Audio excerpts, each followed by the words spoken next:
បែកលែងមកក្រោយដូនមុន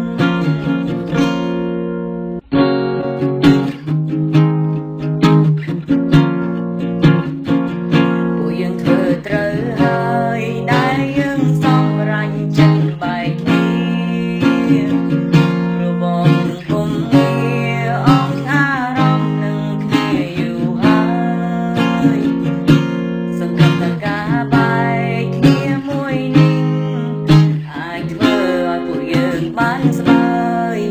យើងបែកគ្នាហើយបែកលែង